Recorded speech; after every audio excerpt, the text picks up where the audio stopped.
Te damos en esta noche las gracias, bendecimos a quienes tú tienes para conectarse, a las personas a las que siempre les estamos compartiendo de tu palabra en todas las formas, Señor.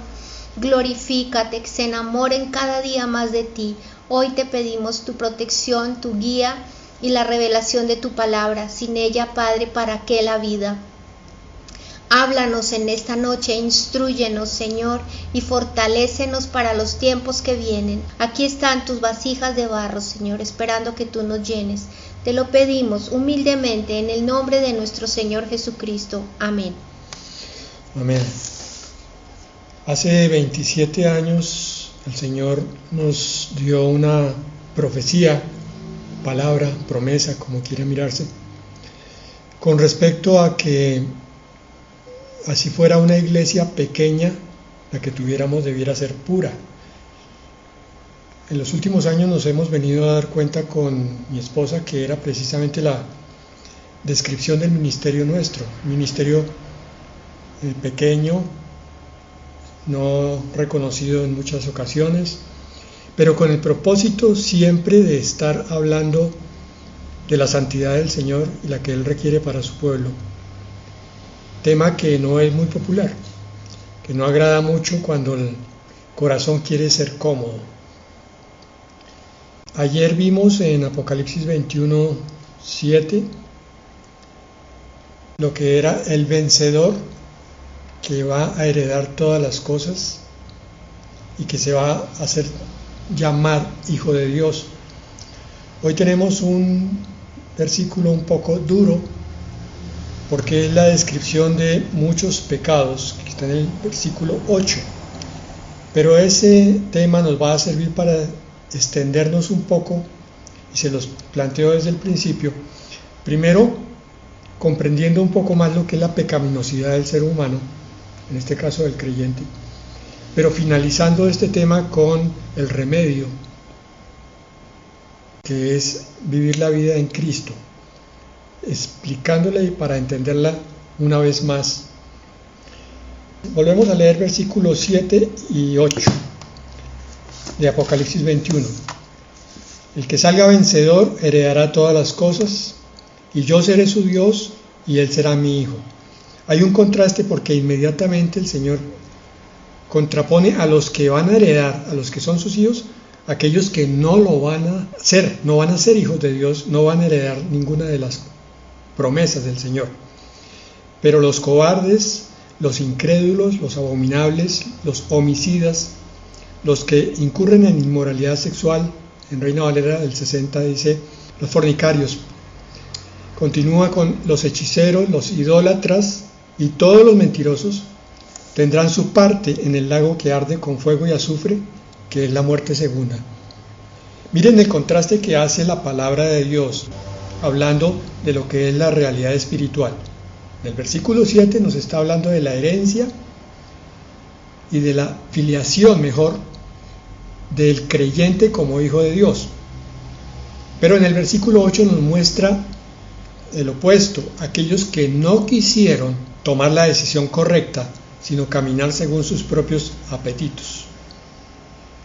¿Por qué hace ese contraste tan rotundo del cielo al infierno, de la santidad al pecado?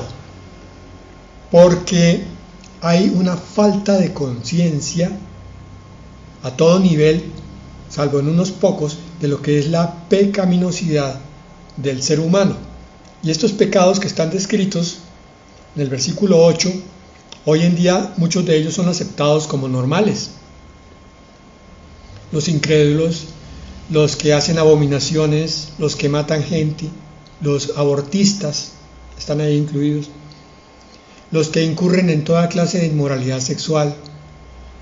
Hoy parece muy normal y hasta un derecho de las multitudes el ejercer cualquier aberración y respaldarla incluso con leyes. Los hechiceros, que también están tomándose nuevamente el mundo en forma disfrazada, pero también en forma patente y clara. Los idólatras, que son la mayoría de aquellos que se llaman religiosos, que dicen que buscan a Dios, pero en realidad están buscando siempre sus deleites, sus cosas materiales, su propia voluntad, su forma de vida. Y todos los mentirosos. Este ya nos toca un poco más, porque tenemos que confesar que de vez en cuando es muy probable que digamos mentiras. Se nos escapa.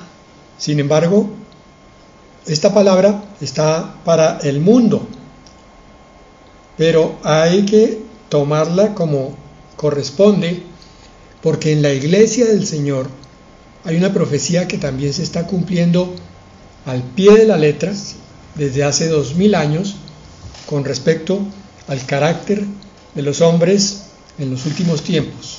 Segunda de Timoteo, capítulo 3, versículos 1 al 5. También debes saber, le está diciendo Pablo a Timoteo, que en los últimos días vendrán tiempos peligrosos. De eso estamos hablando.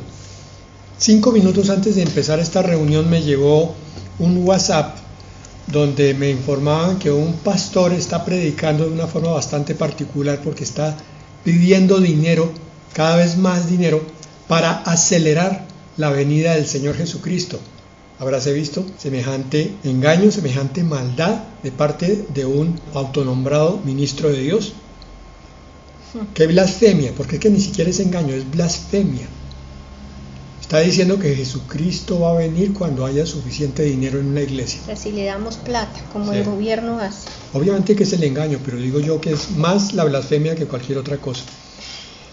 Y está aquí descrito, versículo 2. Miren cada aspecto de los hombres de los últimos tiempos y ustedes se van a dar cuenta al final que también está hablando de la gente de la iglesia. Versículo 2. Y que habrá hombres amadores o amantes de sí mismos, ególatras, orgullosos. Continúa, avaros, pensando solo en el dinero, tal como lo acabo de manifestar con ese ejemplo, vanagloriosos, solamente buscan su nombre, su vanidad, su exaltación, soberbios, llenos de orgullo, blasfemos, no importa lo que digan, si es hablando mal de Dios, no importa, desobedientes a los padres, ingratos, impíos, mucha ingratitud hay hoy, personas que se sacrifican por otras y sin embargo reciben solamente calumnias y patadas. Y el impío, que es el que no tiene la más mínima muestra de respeto a Dios. Versículo 3. Sin afecto natural, el amor se ha enfriado. Se comete el pecado más grande con la frialdad también más grande. Un homicidio, un aborto, un parricidio, se mata al padre, a la madre. Como si fuera cualquier otra cosa, como si fuera un juego de video. Implacables. Gentes que no perdonan, calumniadores, hablan mal de todo el mundo, intemperantes, o sea, no tienen control de sí mismos.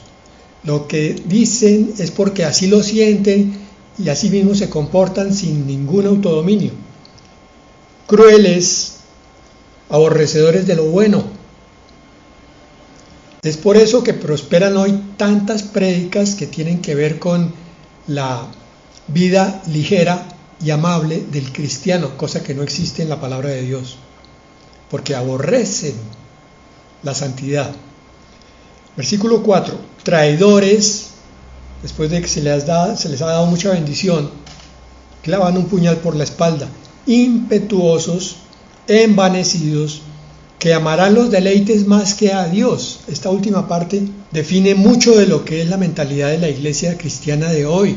Sí, está bien, entró a un culto, pero el resto de su semana es buscando cómo pasarla bien. En cualquier cosa que sea, si es televisión, si es licor, si es fiesta, parranda y si es alguna orgía, no importa. Versículo 5, que parecerán muy piadosos, pero negarán la eficacia de la piedad. Evítalos. Aquí está la descripción del cristiano tibio. Parece que estuviera honrando a Dios, parece que estuviera buscando la verdad, parece que tuviera piedad, se pudiera arrodillar delante de Dios, pero negará la eficacia de ella, es decir, solo es apariencia. no hay nada de sinceridad en su comportamiento. Su conducta demuestra lo contrario. Correcto. Porque en su vida práctica están llenos de miedo, están llenos de problemas sin resolver por culpa de sus propios enredos emocionales, porque no creen la palabra, no confían en la verdad de Dios, no confían en el Salvador. Y el consejo que le da Pablo a Timoteo es: a estos evítalos, a los cristianos tibios. Pero hoy estamos viendo es todo lo contrario, un movimiento que busca incrementar el número de las iglesias. No importa la calidad de los creyentes, lo que importa es la cantidad, para que se diga que esa iglesia es gloriosa, es victoriosa. Si queda alguna duda con respecto a que esos son pecados de los cristianos, en Gálatas 5, 19 al 21, empezando en ese versículo 19, se nos habla muy claramente. Dice: las obras de la carne, o sea, del creyente carnal, se manifiestan en adulterio, fornicación, lo que vimos en Apocalipsis 21, 8, inmundicia o abominación. Abominación es algo que produce náuseas, vómito. Lascivia, idolatría, hechicerías, aquí están las mismas de Apocalipsis 21, enemistades, pleitos, celos, iras, contiendas, disensiones, herejías, envidias, homicidios. Alguien preguntaría: ¿pero por qué en Apocalipsis no hay borrachos? Mírenlo, aquí está, Gálatas 5:21, borracheras, orgías y cosas semejantes a estas. Acerca de ellas les advierto, como ya antes les había dicho, que los que practican tales cosas no heredarán el reino de Dios. Un creyente pecador, como si fuera un mundano, que vive exactamente igual, la única diferencia es que entra a una iglesia cristiana, no verá el reino de Dios. Razón por la que insistimos tanto en estas enseñanzas con respecto a la santidad, a buscar salir del pecado de nuestra vida. Pero bueno, con esta lista y otras más, por ejemplo, hay otra que está en Romanos 1:29 al 31, y me quedan más. Dice, rápidamente leámosla, 1:29, estando atestados de toda injusticia, fornicación, perversidad, avaricia, maldad, llenos de envidia, homicidios, contiendas, engaños y malignidades, murmuradores, detractores, aborrecedores de Dios, injuriosos, soberbios, altivos, inventores de males, desobedientes a los padres, necios, desleales, sin afecto natural, implacables, sin misericordia. Bueno, alguien dirá: pero entonces, pastor, ¿eso significa que Apocalipsis 21 está incompleta? Digo, no, Apocalipsis 21 es parte de la Biblia, y la Escritura son perlas que están aisladas y hay que unirlas todas. Pero entonces hay unas que se contradicen. No, no hay contradicción. ¿Y por qué es una lista tan larga? Por una sencilla razón. Estas son apenas las manifestaciones de los pecados críticos, que son los que enseñó Lucifer al mundo, que son rebelión, orgullo, vanidad. Con esos tres, que son la raíz, salen todas estas listas de pecados: rebelión, orgullo y vanidad.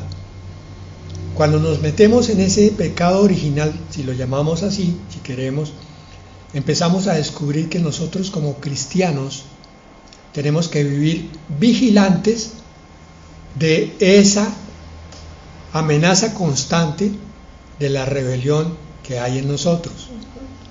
La rebelión más frecuente se suele manifestar no que se levante a alguien en contra del Señor Jesucristo en media predicación y empiece a blasfemar, no. Que se levante a alguien en contra del pastor y lo abofetee, no. La rebelión más frecuente es cuando yo tomo parte de la Biblia que me conviene, pero la otra parte no la tomo. Por ejemplo, la Escritura me ordena servir a mis hermanos, pero yo siempre le hago el quite, le saco el cuerpo, digo que estoy muy ocupado, solo leo Biblia y oigo sermones, pero siempre estoy sentado en cuanto a acción cristiana. Si veo a algún necesitado, entonces, pastor, mire, tal persona necesita que usted hable por ella. Pastor, mire, ore por esta otra persona. Hermano, ¿y usted qué está haciendo por esa persona? No, pues es que yo todavía no manejo bien la Biblia. Mentira. Todos somos instrumentos de Dios. Si somos suficientemente humildes, podemos reconocer que el poder no está en nosotros, sino que proviene de Dios, que la palabra proviene del Espíritu Santo, que el redarguir de pecado, de justicia y de juicio a cualquier pecador le corresponde al Espíritu Santo, pero que el Espíritu Santo, si quiere, nos usa cuando estamos en humildad, que podemos llegar a hablar para que otro caiga en cuenta de su pecado y se aparte del infierno, porque eso es de lo que estamos hablando. El versículo 7 de Apocalipsis 21 nos mostraba la salvación y el cielo, la eternidad. Y el versículo 8 nos muestra la condenación eterna, junto con estos que acabamos de ver. Entonces, ¿qué significa toda esta lista? Dos cosas que están, primero, en Eclesiastés 7:20 y en Romanos 3:10. Eclesiastés 7:20 dice: ciertamente no hay hombre justo en la tierra que haga el bien y nunca peque. Amén y amén. Hasta el más encumbrado de los cristianos, digo encumbrado porque lleva muchísimos años en servicio al Señor, conoce muy bien la palabra, hasta ese va a pecar en algún momento hasta que el Señor llegue a glorificarlo. Entonces, lo que hace el creyente es que reconoce su naturaleza pecaminosa y nunca se infatúa, se infla como un sapito pensando que porque ya recibió al Señor Jesucristo, ya todo está hecho y él puede simplemente echarse a dormir. Y Romanos 3:10 dice: como está escrito, no hay justo ni aún uno. Pastor, pero eso no es muy drástico, muy duro de parte de Dios. No, hermano, no es duro de parte de Dios. Así es como se ve desde la óptica de Dios, la creación y las criaturas. Por eso es que envió a un Salvador a que nada menos y nada más muriera en la cruz para salvar a estos donde no hay ni un solo justo. Pero y donde dice los justos, en la palabra de Dios, ¿es que hay contradicción? Digo, no, es que somos justos como Cristo es justo cuando lo recibimos a Él, porque Él nos justifica. De otra manera no hay posibilidad de ser justo, ni aún uno. Ese es el sentido de la salvación. Pero pastor, eso yo ya lo sé.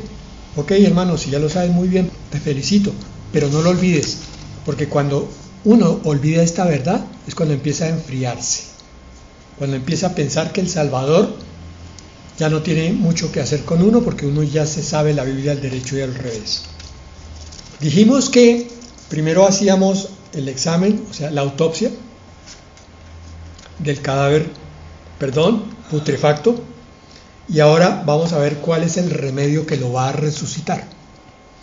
Mateo 7:13 al 14. Vamos a repasarlo con el Espíritu Santo de Dios, con corazón dispuesto, para entender cuál es nuestra vida cristiana. Mateo 7:13. Entrad por la puerta estrecha. Cristianismo no es fácil. Nadie ha dicho que sea fácil. Bueno, sí lo han dicho algunos que quieren ganar tontos para Cristo. Con respeto lo digo porque son tontos que se dejan engañar por esas mentiras, porque la palabra dice otra cosa. Es una puerta estrecha. ¿Quién será la puerta estrecha? Vamos a verlo más adelante. Porque ancha es la puerta y espacioso el camino que lleva a la perdición. El camino a la perdición es fácil. Solo es echarse a rodar. No hay necesidad de golpear para que le abran. La puerta está abierta. Solamente tomando un tricito de impulso, el resto es entrada libre. El diablo es el portero y la tiene siempre disponible para todos, porque él sabe que hay muchos corazones perezosos, muchos corazones que no quieren trabajar junto con Cristo por crecer cada día más. Muchos corazones que se dan disculpas. Ay, no, es que yo no pude, es que me robaron esa plata porque fue que definitivamente estaba muy agotado y me quedé dormido. Hermano, te dieron una plata, tenías que cuidarla con tu vida. El versículo 14 vuelve a insistir, porque estrecha es la puerta y angosto el camino. ¿Quién es el camino? Que lleva a la vida. ¿Quién es la vida? Y pocos son los que la hallan. Muchos son los llamados y pocos son los escogidos. Ustedes van a ver que en una iglesia de sana doctrina entran muchos y se quedan pocos. Se salen otro pocotón que decían que estaban buscando de Dios, pero no les gustó esta verdad. Entonces le echan la culpa más fácilmente al pastor. Es que el pastor predica muy feo. Sí, hermanos, pero que está predicando sobre esto que está en la Escritura, que proviene directamente del Señor Jesucristo. Él fue el que enseñó esto. Él, como Dios, ve las cosas desde arriba con la perspectiva correcta. Y dijo, allá en el mundo se ve esto. Hay una puerta angosta y una puerta ancha. Multitudes hacia un lado, hacia la izquierda, y una fila muy pequeña hacia la puerta estrecha. ¿Por qué? Porque la salvación, aunque es gratis, es una perla que hay que valorar. Hay que cuidarla. Y hay que trabajar de común acuerdo con el dueño de esa perla. Juan 10:7 dice, volvió pues Jesús a decirles, de cierto os digo, yo soy la puerta de las ovejas. La puerta angosta es Cristo. No hay posibilidad de salvación por una iglesia. No se trata de que tú encuentres la iglesia adecuada. No se trata de que encuentres el pastor adecuado o la versión de la Biblia adecuada. Se trata de que encuentres al único Salvador, que es Jesucristo. Y después de eso, ojo, que vivas con Él todos los días de la vida.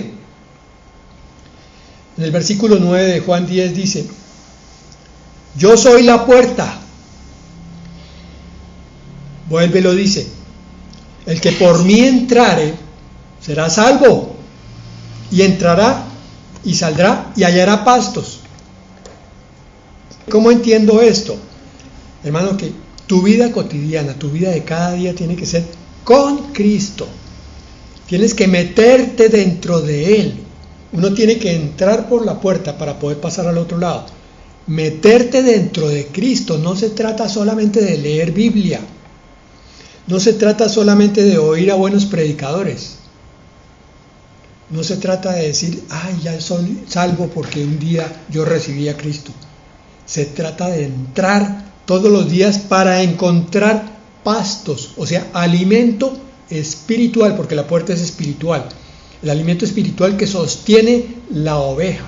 Esa es la explicación de por qué muchos van decayendo. Primero, no están entrando por la puerta. No están buscando a Cristo persona a persona. Lo están buscando a través del pastor, de la predicación, pero no directamente. Y por tanto no encuentran el pasto fresco, el pasto que les alimenta, que les da nuevas vidas, que los fortalece, que los hace vivir con gozo en la vida plena, victoriosos ante los ataques de Satanás. Por eso dice el versículo 10, el ladrón no viene sino para hurtar y matar y destruir. Yo he venido para que tengan vida y para que la tengan en abundancia.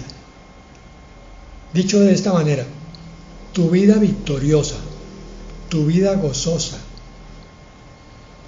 tu vida triunfante depende de tu relación con Cristo.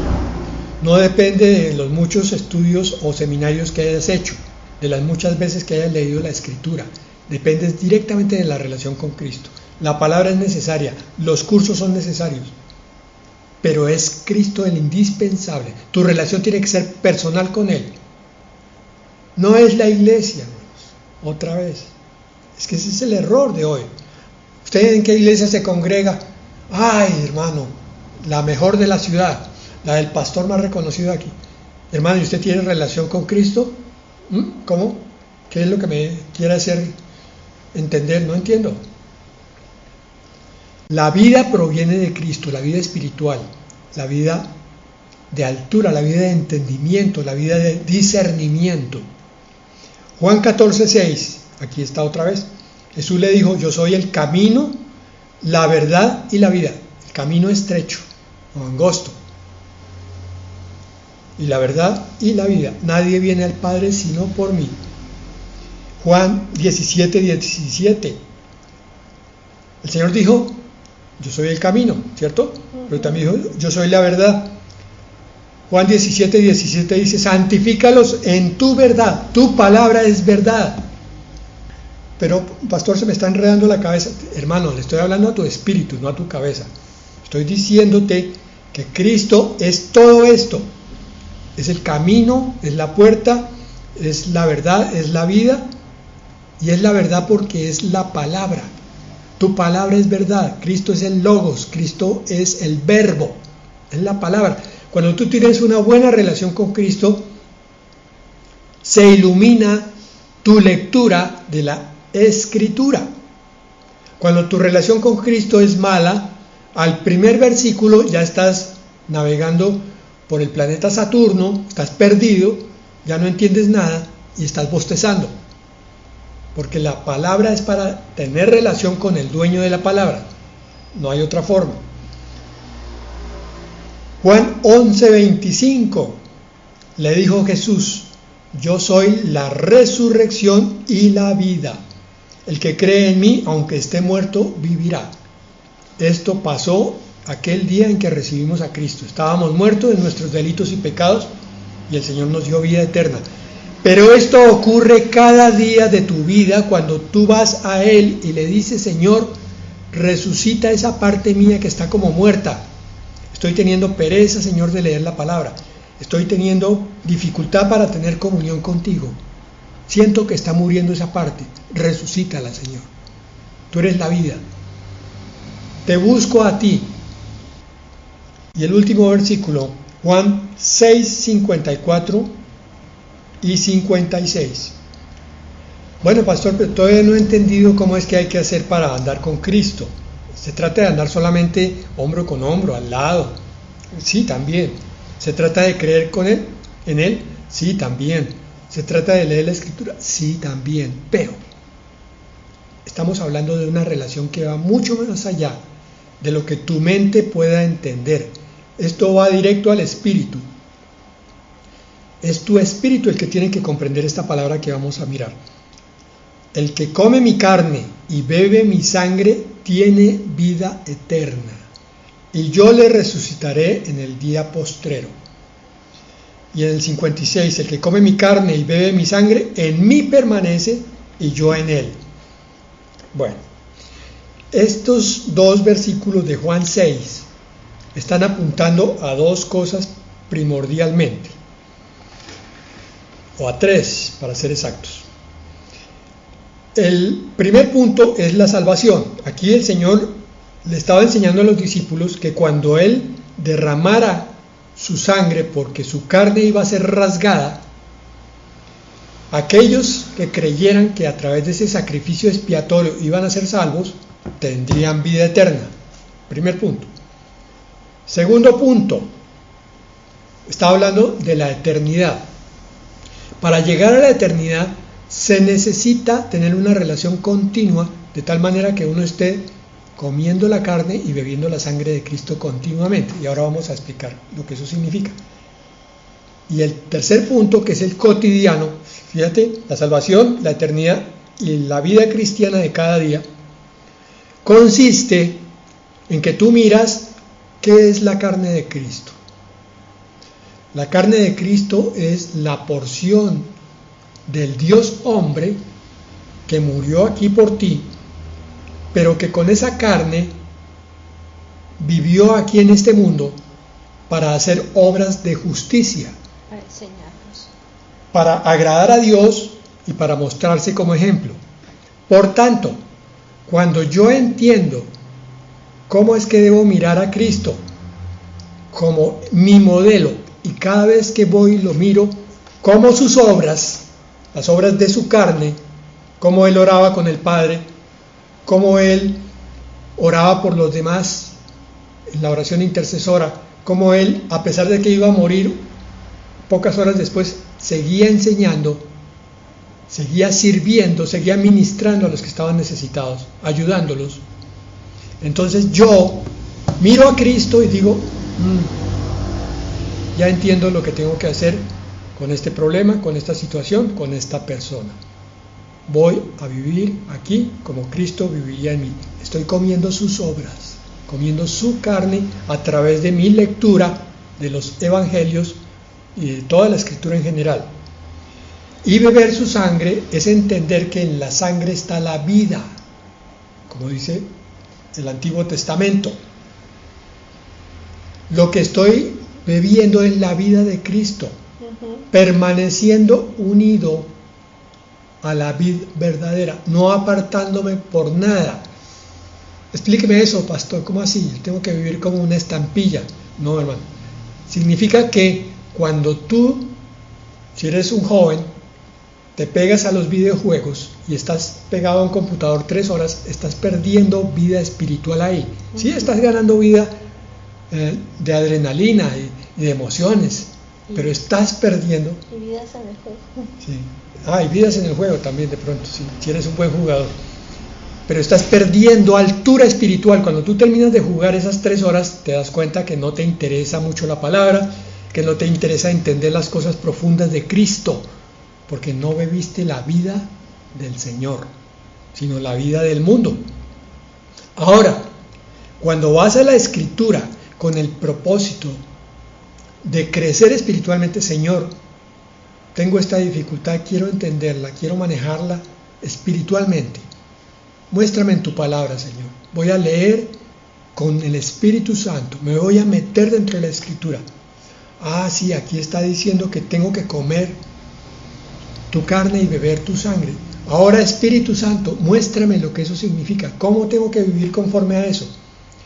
Como pastor yo no te puedo decir todo lo que tú tienes que hacer para comer la carne y beber la sangre del Señor. Eso es algo que tú tienes que descubrir paso a paso. Yo solamente te puedo dar las nociones elementales, porque esto es una relación completamente personal de cada uno con Cristo.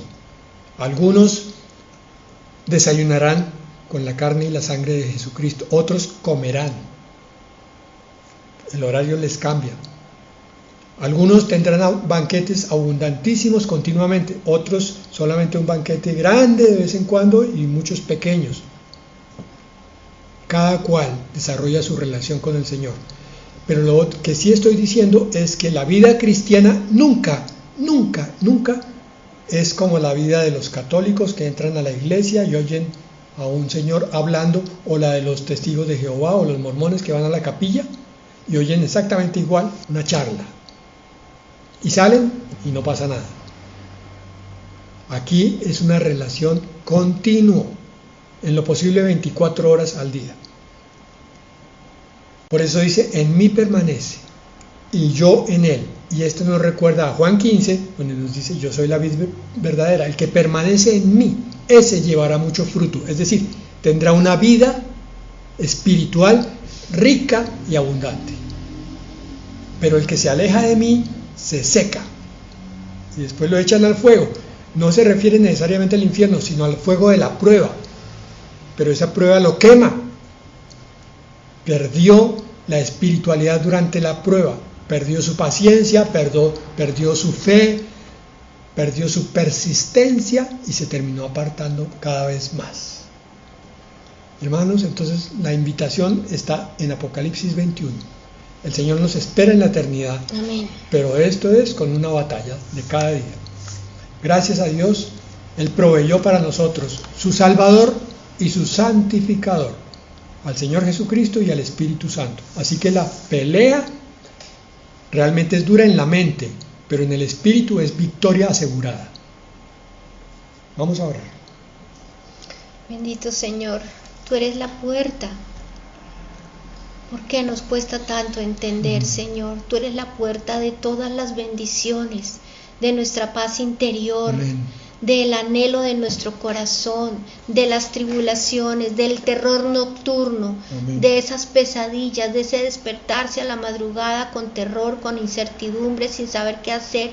Vamos a ti, tú nos abrazas y nos dices: no temas, mi presencia está contigo, yo te doy descanso. ¿Cómo huir de quien nos ha dado todo? ¿Cómo podemos huir de quien dio todo por nosotros?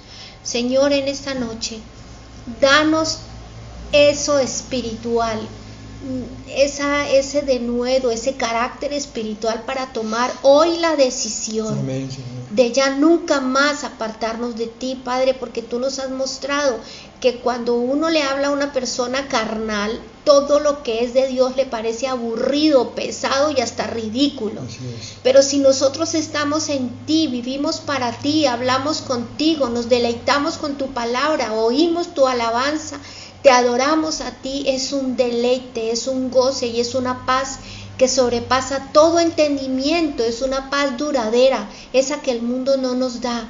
No son los juegos que nos dan olvidarnos de la realidad por momentos, no es el trago, no es la televisión, no es el dinero, no es el sexo.